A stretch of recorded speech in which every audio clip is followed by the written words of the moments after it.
오늘 우리에게 주시는 하나님의 말씀은 사도행전 15장 36절에서 41절입니다. 며칠 후에 바울이 바나바더로 말하되 우리가 주의 말씀을 전한 각 성으로 다시 가서 형제들이 어떠한가 방문하자 하고 바나바는 마가라 하는 요한도 데리고 가고자 하나 바울은 밤빌리아에서 자기들을 떠나 함께 일하러 가지 아니한 자를 데리고 가는 것이 옳지 않다 하여 서로 심히 다투어 피차 갈라서니 바나바는 마가를 데리고 배 타고 구브로로 가고 바울은 실라를 택한 후에 형제들에게 주의 은혜의 부탁함을 받고 떠나 수리아와 길르기아로 다니며 교회들을 경고하게 하니라. 아멘. 30여 년 전 제가 사회생활하던 청년 시절의 일입니다. 당시 다니던 교회 청년부에 소속되어 있던 저는 비록 선데이 크리스천이었을 망정 청년부를 담당하는 전도사님을 최선을 다해서 도왔습니다. 어느 해 봄이었습니다. 그해 여름 청년 수련회를 개최할 장소를 미리 확정해야만 했습니다. 자동차가 없던 전도사님이 제 도움을 요청했습니다. 저는 제 차로 전도사님을 모시고 전도사님이 답사해보기 원하는 서울 근교 수련회장을 일일이 방문했습니다. 이틀째 되는 날 오후에 전도사님은 경기도 가평군에 있는 수련원장을 그해 여름 청년 수련회를 위한 장소로 확정했습니다. 그리고 서울로 돌아오는 자동차 안에서였습니다. 전도사님은 제게 그동안 무슨 일이든 자신을 도와주어서 감사하다면서 앞으로 자신은 아프리카 선교사로 나갈 예정이라고 했습니다. 따라서 사도행전 속에서 바나바가 바울을 위한 좋은 동력자가 되었던 것처럼 저더러 앞으로도 자신을 위한 바나바와 같은 동력자가 되어달라고 부탁을 했습니다. 비록 선데이 크리스찬이기는 했지만은 어릴 때부터 교회를 다녔던 터라 바나바라는 이름은 익히 들어서 알고 있었습니다. 하지만 바나바라는 사람이 정확하게 어떤 사람인지 바울과 바나바가 어떤 관계인지는 알지 못했습니다. 하지만 단 두 사람만 있는 자동차 안에서 전도사님이 부탁했는지라 저는 흔쾌히 그렇게 해드리겠나라고 약속을 했습니다. 그 이후에 전도사님을 뵐 때마다 바나바 생각이 나서 대체 바나바가 어떤 인물인가, 또 바울과 바나바의 관계는 어떠했는가 알기 위해서 제가 사도행전을 읽어보았습니다. 그리고 그 전도사님에 대해서 괘씸한 생각이 들었습니다. 바나바는 바울을 발탁한 사람임에도 계속 바울을 뒷바라지만 하다가 사도행전 중간에서 사라져버리는 것이었습니다. 그리고 사도행전 중간에서부터 끝까지 바울 홀로 사도행전의 주인공이었습니다.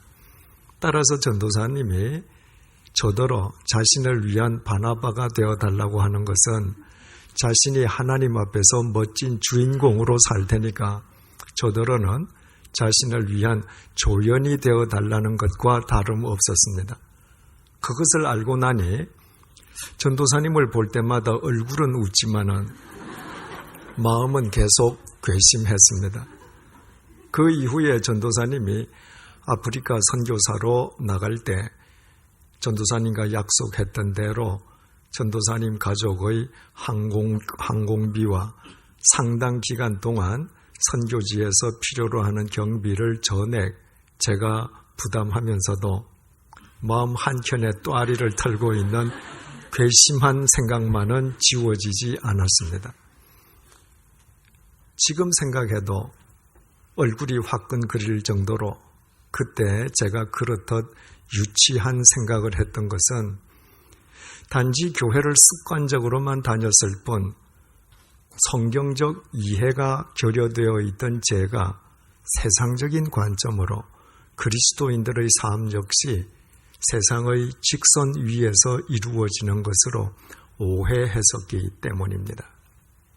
세상 사람들과의 경쟁에서 무조건 다른 사람들보다 앞서가야 하나님께서 나를 기뻐하시고, 내가 하는 일이 다른 사람들보다 더욱 돋보여야 하나님 앞에서 내가 신앙의 승리자가 될 수 있다는 오해였습니다. 세월이 흐른 뒤에 제 눈으로 직접 성경을 읽고 성경의 참 의미를 깨달아가면서 옛날 저의 유치했음과 어리석었음을 하나님 앞에 회개해야만 했습니다. 그리고 제 코끝에 호흡이 있는 동안 단 한 사람이라도 바로 세울 수 있는 바나바가 되게 해달라고 기도하게 되었습니다. 우리가 4주째 살펴보고 있는 본 단락은 바울과 바나바의 2차 전도 여행과 관련된 내용입니다. 1차 전도 여행 도중에 전도팀을 무단 이탈하고 자기 집으로 되돌아가 버린 무책임한 청년 마가를 2차 전도 여행에 또다시 대동하는 문제를 놓고 의견이 엇갈린 바울과 바나바가 결별했습니다. 하지만 다시는 상종도 하지 않겠다는 부정적 의미의 결별이 아니었다고 했습니다. 그들은 자신과는 다른 상대방의 생각을 통해서 하나님의 뜻이 이루어질 수 있게끔 서로 파록시스모스, 격려하면서 헤어졌습니다. 본문 39절을 보시겠습니다. 서로 심히 다투어 피차 갈라서니 바나바는 마가를 데리고 배 타고 구브로로 가고, 애당초 바울과 바나바가 2차 전도 여행을 다시 시작하려 한 것은 1차 전도 여행 때 복음을 전했던 각 성읍들을 재방문하고자 함이었습니다. 그래서 바울과 헤어진 바나바가 또다시 마가를 대동하고 1차 전도 여행 때의 첫 번째 행선지였던 구브로 섬을 향해 출발한 것입니다. 그리고 이 이후에 바나바는 다시는 사도행전 무대로 되돌아오지 않습니다. 본문을 끝으로 바나바는 사도행전 무대에서 영영 퇴장해버린 것입니다. 본문 이후의 사도행전 무대는 사도행전 무대의 막이 내리기까지 바울의 독무대로 전개됩니다. 언뜻 본문 이후의 사도행전에서 주연은 바울이요, 바나바는 바울에게 훨씬 미치지 못하는 여러 조연 가운데의 한 사람인 것처럼 보입니다. 그것은 우리가 바울과 바나바 두 사람을 세상의 직선 위에 올려놓고 서로 비교하고 상대적으로 평가한 결과입니다. 하지만 그것은 성경과는 동떨어진 발상입니다. 바나바와 바울은 주님의 부르심이 달랐다고 했습니다. 바울이 대중전도를 위해서 주님의 부르심을 받았다면 바나바는 주님께서 자기에게 맡겨주신 한 사람을 바로 세우기 위해 주님의 부르심을 받은 주님의 도구였던 것입니다. 바나바가 바울과 헤어지면서까지 또다시 마가를 데리고 2차 전도 여행에 나섰던 것은 절대로 마가가 자신의 피부치였기 때문이 아니었습니다. 바나바가 자신에 대한 주님의 부르심에 순종하고 충성하기 위함이었습니다. 그 결과 주님의 부르심에 대한 바나바의 순종으로 인해서 마가는 마침내 베드로와 바울의 동력자가 되었고, 무엇보다도 마태, 마가, 누가, 요한복음, 4복음서 가운데에 가장 빨리 기록된 마가복음의 기술자가 되었습니다. 젊은 시절 무책임했던 마가와 비교한다면 그것은 기적과도 같은 일이었습니다. 그래서 지난 시간에 말씀드린 것처럼 겉으로 두드러져 보이는 것이라곤 고작 바울과 마가 두 사람을 바로 세웠을 뿐인 바나바의 삶이나 수차례에 걸쳐 지중해 세계를 누비고 다니면서 수없이 많은 사람들에게 복음을 전했던 바울의 삶이나 하나님 앞에서는 우열을 가릴 수 없는 절대적인 의미를 지닌다고 했습니다. 하나님께서는 고만고만한 인간들을 서로 경쟁시켜 비교해가며 상대적으로 평가하는 분이 아니시라 인간의 삶을 각자의 부르심에 따라 절대적으로 평가하시는 분이시기 때문입니다. 그리스도인은 세상의 직선 위에서 살아가는 사람들이 아니라고 했습니다.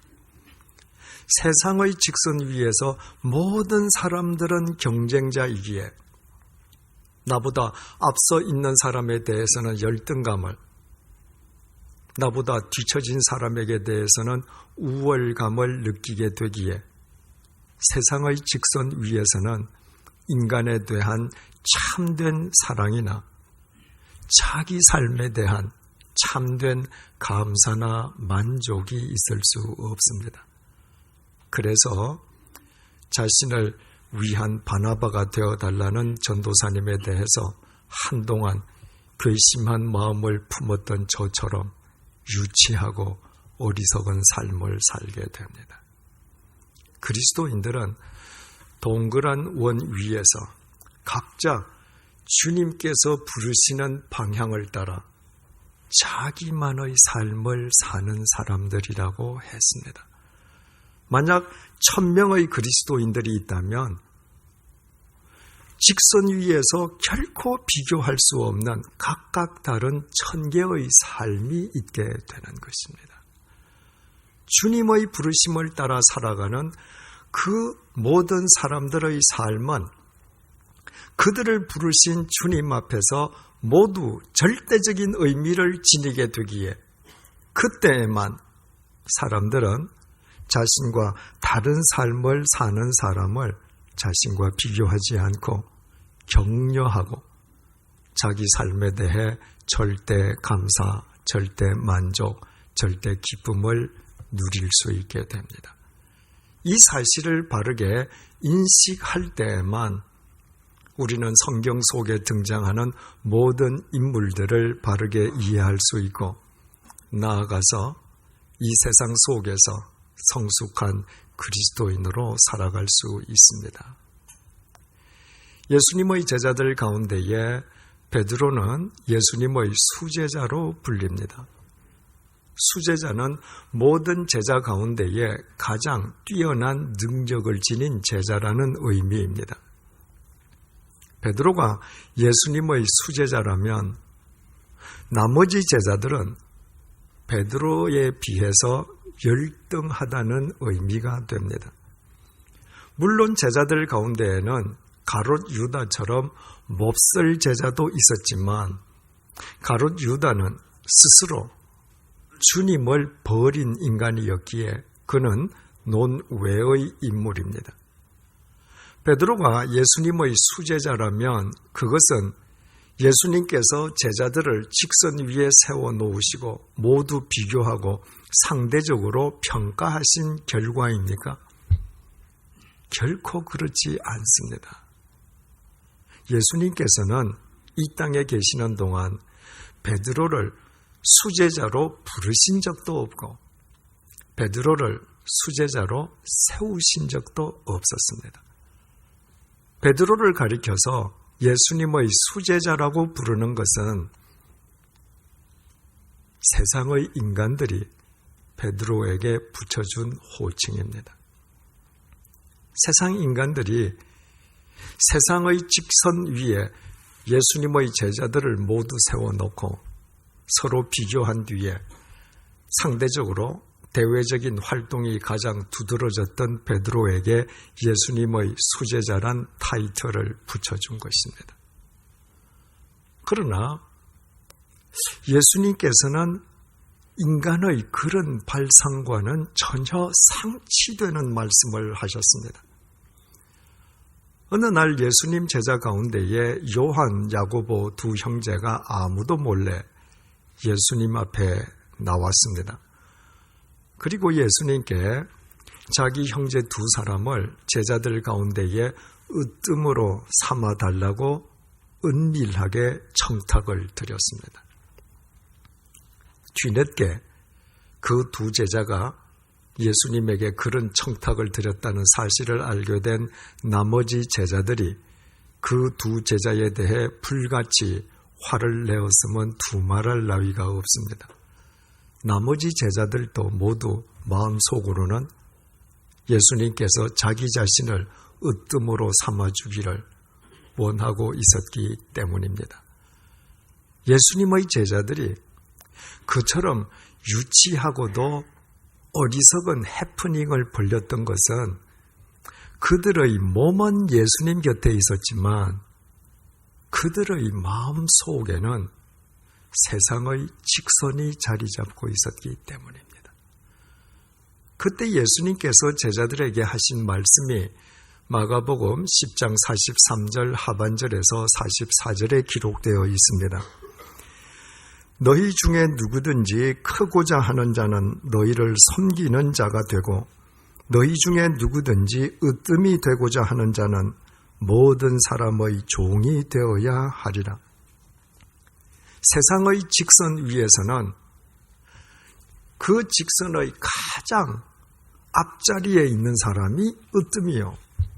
종은 직선의 제일 뒷자리에 있는 사람입니다.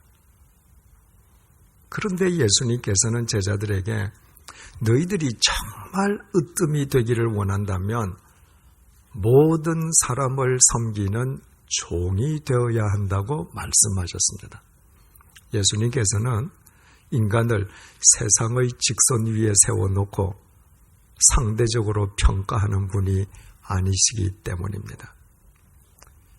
세상 사람들이 예수님의 수제자라고 부르는 베드로가 대체 어떻게 예수님의 제자가 되었습니까? 베드로에게는 안드레라 불리는 남동생이 있었습니다. 안드레는 본래 세례 요한의 제자였습니다. 안드레는 다른 사람보다 더 영적이었던 사람인 것 같습니다. 어느 날 세례 요한이 요단강에서 사람들에게 세례를 베풀고 있을 때 예수님께서도 세례를 받으시기 위해서 요단강으로 나오셨습니다. 그 예수님을 뵌 세례 요한이 성령님의 감동 속에서 저분이 하나님의 독생자라고 선포했습니다. 그때부터 안드레가 예수님을 쫓기 시작했는데 그와 관련된 내용을 요한복음 1장 40절에서 42절이 밝혀주고 있습니다. 요한의 말을 듣고 예수를 따르는 두 사람 중 하나는 시몬 베드로의 형제 안드레라. 그가 먼저 자기의 형제 시몬을 찾아 말하되 우리가 메시아를 만났다 하고 메시아는 번역하면 그리스도라.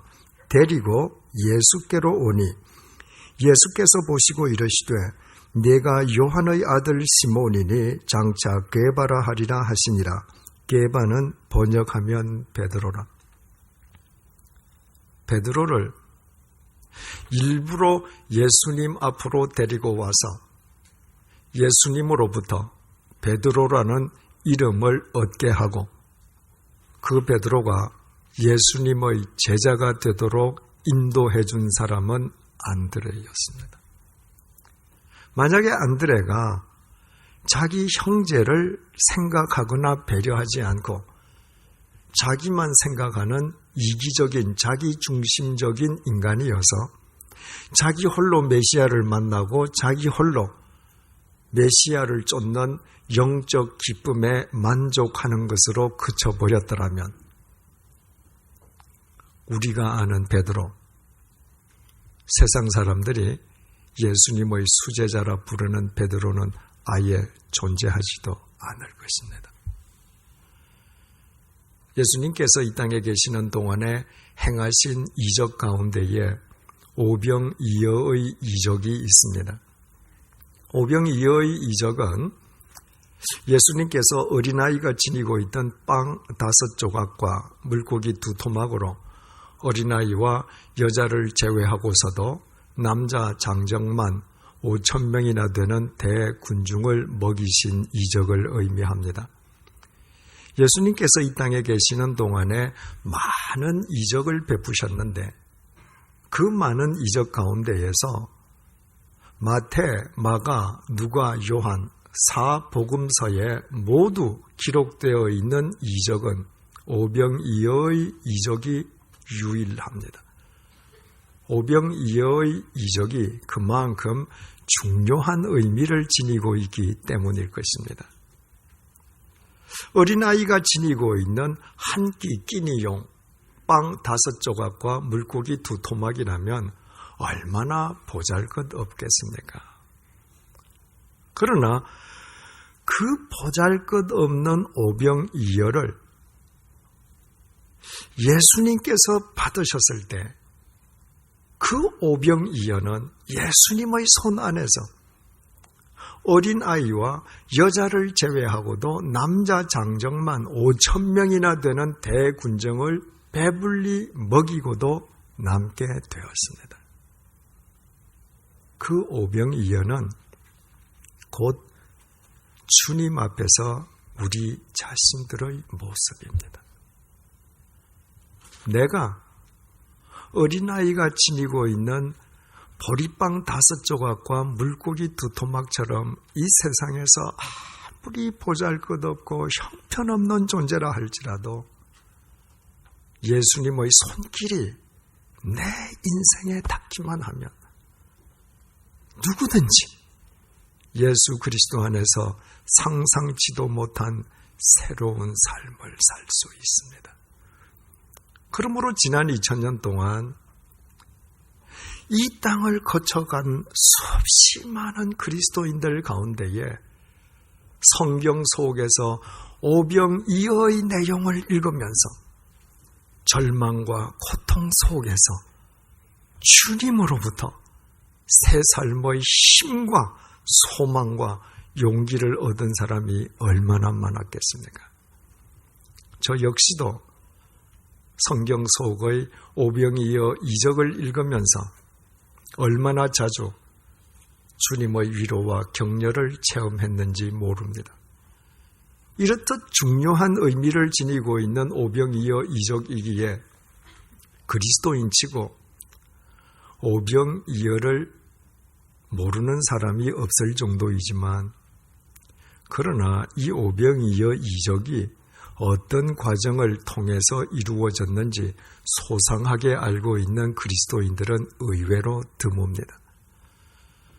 어느 날 예수님께서 빈들에 계실 때 큰 무리가 예수님께 나왔습니다. 예수님께서 그들 가운데에 병자를 한 사람씩 일일이 고쳐주시다 보니 그만 저녁이 되었습니다. 제자들이 예수님께 그 무리를 마을로 돌려보내어서 각자 저녁 식사를 해결하게 하도록 하는 것이 좋겠다고 말씀드렸습니다. 예수님께서는 마을까지 갈 것 없이 너희가 먹을 것을 주라고 명령하셨습니다. 그 빈들, 그 저녁 시간에 빵이나 돈이 있을 리 만무한 제자들에게 너희가 먹을 것을 주라는 예수님의 명령은 황당하기 짝이 없었습니다. 그래서 주님의 제자 가운데에 빌립은 예수님께 이 큰 대군중에게 빵을 조금씩만 나누어 준다 할지라도 근로자 200명의 임금으로도 부족할 것이라고 따지듯이 말을 했습니다. 하지만 예수님의 제자 가운데에 안드레만은 달랐습니다. 너희가 먹을 것을 주라는 예수님의 말씀을 선뜻 이해할 수는 없지만, 그러나 안드레는 그 명령에 순종했습니다. 어떻게 하면 우리가 이 큰 군중에게 먹을 것을 줄 수 있을까? 대체 누가 먹을 것을 지니고 있을까? 찾아내기 위해 안드레는 군중 속을 헤매고 다니다가 드디어 빵 5조각과 물고기 2토막을 지니고 있는 어린아이 한 명을 발견했습니다. 요한복음 6장 8절에서 9절에 의하면 안드레는 대체 이 보잘것없는 오병이어가 무슨 소용이 있을까? 의구심을 품으면서도 예수님의 명령에 순종하는 마음으로 그 보잘것없는 오병이어를 지닌 어린아이를 예수님 앞으로 인도해 갔습니다. 그리고 그 어린아이로부터 예수님께서 오병이어를 건네받으셨을 때 그 보잘것없는 오병이어는 예수님의 손 안에서 그 유명한 오병이어의 이적으로 성화되었습니다. 만약에 안드레마저도 너희가 먹을 것을 주라는 예수님의 명령을 황당하게 여겨서 빵 5조각과 물고기 2토막이라도 지니고 있는 어린아이를 찾아 나서지 않았더라면, 찾아내었더라도 이 보잘것없는 오병이어가 무슨 소용이 있겠느냐 속단하면서 그 어린아이를 예수님께로 인도해 가지 않았던들, 지난 2000년 동안 수없이 많은 그리스도인들에게 새로운 삶의 희망과 힘과 용기를 안겨주었던 예수님의 오병이어의 이적은 절대로 성경 속에 기록되지 못했을 것입니다. 바로 그것이 안드레에 대한 주님의 부르심이었습니다.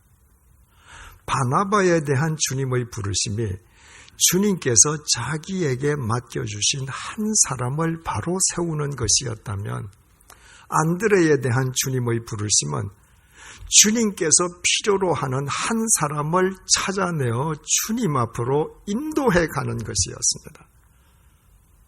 그리고 주님의 부르심에 순종하고 충실했던 그 안드레로 인해서 세상 사람들이 예수님의 수제자라 부르는 베드로가 될 수 있었고, 볼품없는 어린아이의 오병이어가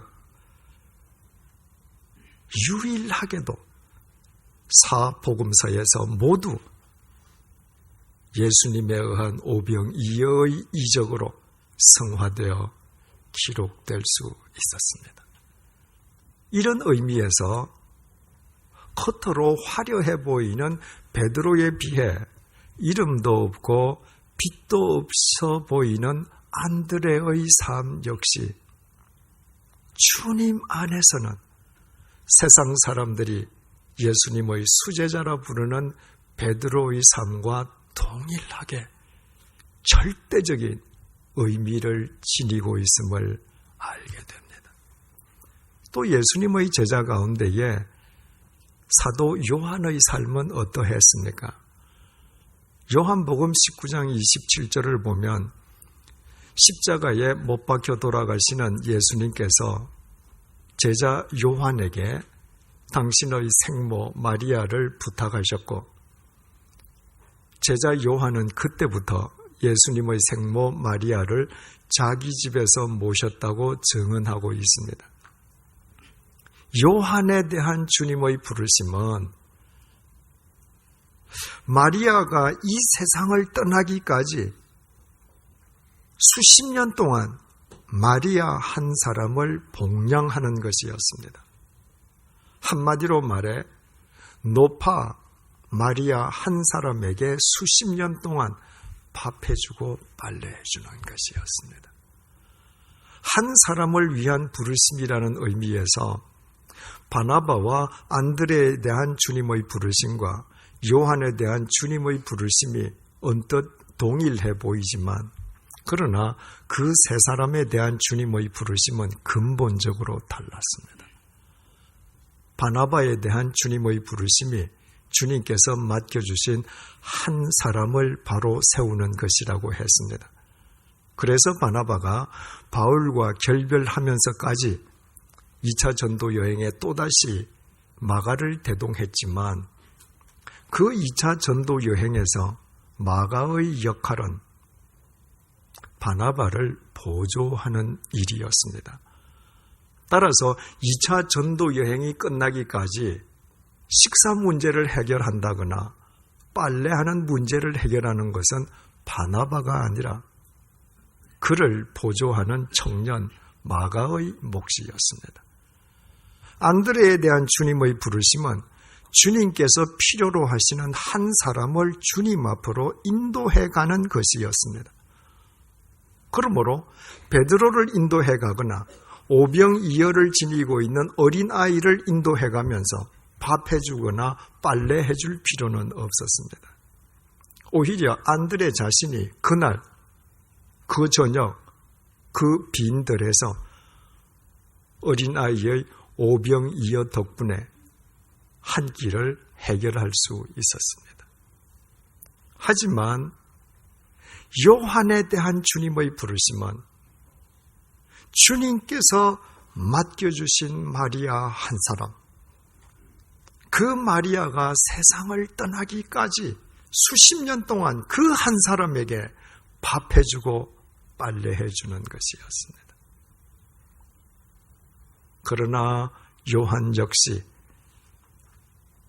주님의 부르심에 순종하고 충성을 다했습니다. 그래서 주님의 부르심에 따라 마리아 한 사람에게 수십 년 동안 밥해주고 빨래해주면서 그만이 얻을 수 있었던 영적 통찰력은 세월이 흐른 뒤 요한복음, 요한 1서, 2서, 3서, 요한 계시록으로 이어지게 되었습니다. 주님의 부르심을 따라 단 한 사람을 위해 수십 년 동안 밥해주고 빨래해주는 삶도 주님 안에서는 절대적인 의미를 지닌다는 증거가 아닐 수 없습니다. 우리는 결국 세상 사람들이 베드로를 가리켜 예수님의 수제자라고 부르는 것은 세상의 직선 위에 있는 인간들의 오해일 뿐이요. 주님께는 베드로, 안드레, 요한 모두 절대적으로 필요한 똑같은 제자들이었음을 알게 됩니다.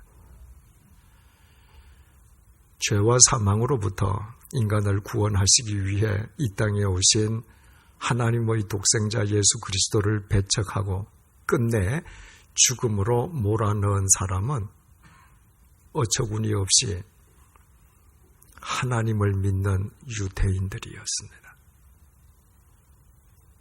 왜 유대인들이 하나님을 믿는다면서 하나님의 독생자를 하나님의 이름으로 처형하는 어리석음을 자행했습니까? 그들이 하나님을 믿는다면서도 세상의 직선 위에서 살았기 때문입니다. 그들이 세상의 직선 위에서 살 때 세상의 직선 위에 가장 앞자리에 있고 가장 크고 가장 강력한 힘을 지니고 있는 사람은 자신들을 정복한 로마 제국의 황제였습니다. 따라서 자신들을 그 로마 제국 황제의 손으로부터 구원해줄 메시아는 그 직선 위에서 로마 황제보다 더 앞에 있어야 하고 더 높아야 하고 더 큰 힘과 더 많은 능력을 지닌 분이어야만 했습니다. 그래서 그들은 하나님의 독생자를 참칭한다고 간주한 달동네 나사렛 빈민 출신 보잘것없는 몰골의 예수를 하나님의 이름으로 단죄하지 않을 수 없었습니다. 그들은 예수 그리스도의 길은 세상의 직선과는 그 방향과 내용이 전혀 다르다는 것을 조금도 알려하지 않았던 것입니다. 그러나 잊지 말아야 합니다. 우리가 하나님을 믿는다면서도 세상의 직선 위에서 살려 하는 한 우리 역시 이 시대에 예수 그리스도를 또다시 십자가에 못 박는 유대인들이 될 수밖에 없다는 것입니다. 세상의 직선 위에서는 예수님은 내 목적을 이루기 위한 수단일 뿐 내 인생의 목적이나 주인이 될 수는 없습니다. 따라서 우리가 하나님을 믿는 진정한 그리스도인으로 살아가기를 원한다면 나 혼자 세상의 직선에서 벗어나 동그란 원 위에서 주님의 부르심의 방향을 따라서 나만의 삶을 살아가는 것으로 만족하고 그쳐서는 안 됩니다. 주님께서 우리에게 맡겨주신, 앞으로 우리에게 맡겨주실 자식들도 그렇게 키워야만 합니다. 대부분의 그리스도인들이 자기 자식을 세상의 직선 위에서 키웁니다. 세상의 직선은 한 방향으로의 외길이기에 세상의 직선에서는 모든 인간이 1등부터 꼴찌까지 순위가 매겨지지 않을 수 없습니다. 세상의 직선 위에서 모든 사람이 1등하는 방법은 절대로 없습니다. 그런데도 그리스도인 부모마저 자기 자식을 세상의 직선 위에 올려두고 하나님께서 맡겨주신 귀한 자기 자식을 남의 자식과 비교하면서 보다 앞서가라고 다그칩니다. 그 와중에 자식들이 그리스도인으로 살아가고 성장하고 쓰임받기에 반드시 필요한 덕목인 헌신, 희생, 봉사, 섬김은 자식들의 삶 속에서 실종되어 버리고 주님께서 주신 수정처럼 아름답던 자식들의 인격과 정서와 심성도 황폐하게 됩니다. 그 결과 자식들이 세상의 직선 위에서 1등을 하고 세상의 직선 위에서 다른 사람보다 더 앞선 자리를 차지했다 할지라도 참된 행복이 무엇인지 알지 못한 채 마땅히 사랑해야 할 사람도 사랑하지 못하고 가족과의 관계마저 어그러진 채 이기적이고도 불행한 삶을 살게 됩니다. 그것이 과연 당신의 귀한 자녀를 우리에게 맡겨주신, 앞으로 맡겨주실 하나님께서 원하시는 하나님의 뜻이겠습니까? 하나님께서는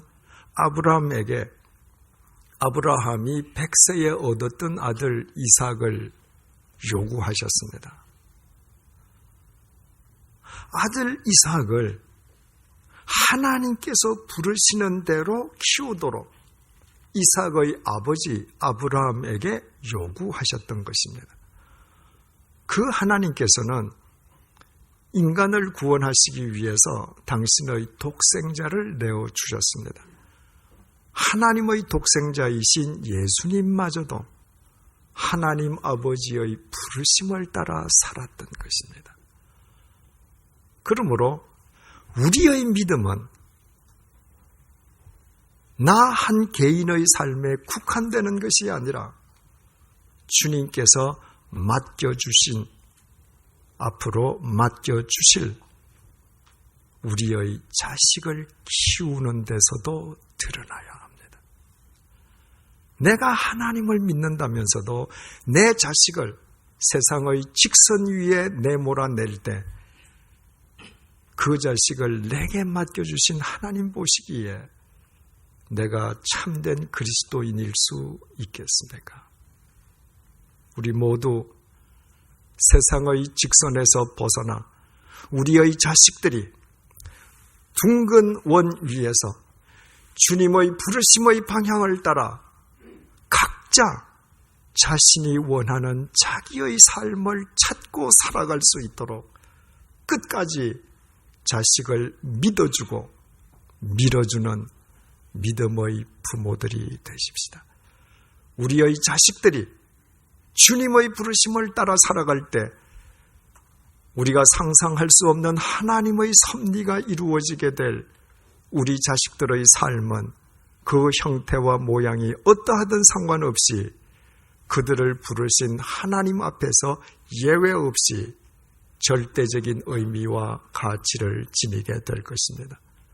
그때 주님의 부르심을 따라 혹은 베드로로, 혹은 안드레로, 혹은 요한으로, 혹은 바울로, 혹은 바나바로, 혹은 마가로 살아갈 부모 자식 간에 어찌 절대 감사, 절대 만족, 절대 기쁨의 행복이 견고하게 뿌리 내리지 않겠습니까?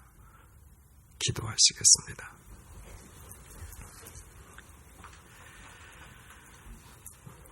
인간을 구원하기 위해 이 땅에 오신 하나님의 독생자 예수 그리스도를 죽음으로 몰아넣은 사람들은 다름 아닌 하나님을 믿는 유대인들이었습니다. 그들은 하나님의 이름으로 하나님의 독생자를 못 박아 죽였습니다. 하나님을 믿는다면서도 세상의 직선을 추구하던 그들의 눈에는 달동네 나사렛 출신의 빈민 예수가 절대로 메시아일 수 없었기 때문입니다.